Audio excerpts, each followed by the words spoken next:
பேசுறான் politics. Hello ladies and gentlemen, எல்லா வண்டியும் கோட்டையை நோக்கி போகும்னு கேள்விப்பட்டிருக்கோம். இப்ப வேற ரூட்ல போறாங்களாம், தெரியுமா மேன்? கட்சி ஆரம்பிக்கிறது கோட்டைக்கு போறதுக்கு தானே தர. கரெக்ட் தான் மேன். அந்த கோட்டையை நோக்கி போறதுக்காக ஒரு புது ரூட் பிளான் பண்ணிருக்காங்க. அந்த ரூட்ல தான் எல்லா தலைவர்களும் போறாங்களாம். மக்களுக்கு ஏதாவது திட்டங்களை அறிவிச்சிருக்காங்களா தர? நீ ரொம்ப சீரியஸா யோசிக்கிற மேன்.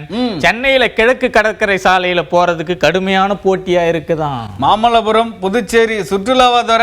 இது அரசியல் பாதை மேன். தமிழ்நாட்டின் முக்கிய அரசியல் தலைவர்கள் அல்லது இந்தியாவின் அரசியல் தலைவர்கள் அப்படின்னு கூட சொல்லலாம். சொல்லுங்க தர, உலக தலைவர்கள் கூட சொல்லுங்க.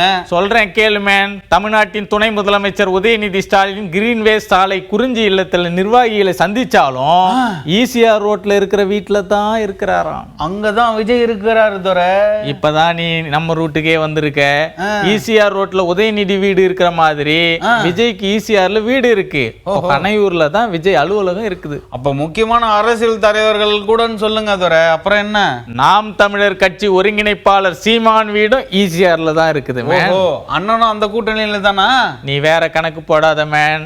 பாஜக தலைவர் அண்ணாமலையோட வீடும் ஈசிஆர்ல தான் இருக்குது. ஆமா தர, கொடியேற்றுற பிரச்சனை எல்லாம் நடந்துச்சாம. இப்போ சமீபத்துல இளைஞரணி பிரச்சனை நடந்த பாமகவுல அன்புமணி ராமதாஸ் தன்னோட ஆபீஸ் ஈசிஆர் பனையூர்ல இருக்குதுன்னு சொல்லி இருக்காரு.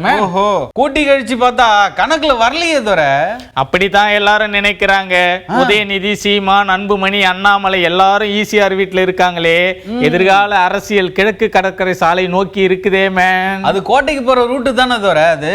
ஆமா, அப்படித்தான் கூகுள் மேப்ல காட்டி இருக்கு. ஆனா இந்த ஈசிஆர் தலைவர்கள் லிஸ்ட்ல இலை கட்சியிலிருந்து யாருமே இல்லையேன்னு ஒரு பேச்சும் இருக்குதா மேன். அது கூட்டணி கணக்குல சரியாயிடும் தர. வாய்ப்பு இருக்குது மேன், வாய்ப்பு இருக்குது. சரிதான் தர. அரசியல்ல இதெல்லாம் சாதாரணமாப்பா.